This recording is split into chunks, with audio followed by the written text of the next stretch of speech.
एक दिन जंगल में एक विवाद खड़ा हो गया। बंदर और खरगोश दोनों दावा करने लगे कि आम का पेड़ उनका है। दोनों रोज पेड़ से आम तोड़कर खाते और दूसरों को मना करते। फिर वे मामला उल्लू जज के पास ले गए।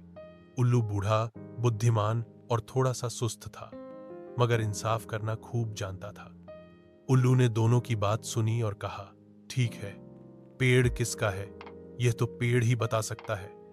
बंदर और खरगोश हैरान, पेड़ कैसे बोलेगा? उल्लू ने कहा, आज रात मैं इस पेड़ से बात करूंगा, तुम कल सुबह आ जाना।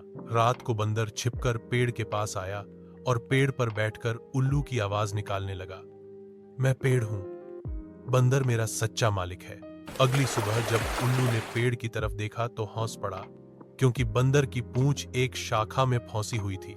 उल्लू ने कहा, यही सच बोलने वाला पेड़ है, जिसकी आवाज भी बंदर की है और पूंछ भी इसी में फंसी है। फैसला हो चुका। फिर उल्लू ने पेड़ तमाम जानवरों के लिए खुला कर दिया और कहा, कुदरत के तोहफे सबके लिए होते हैं, किसी के बाप की जागीर नहीं। सब्क, चालाकी बाहोकात खुद के गले परो जाती है और अक्ल हमेशा इंसाफ के साथ होनी चाहिए।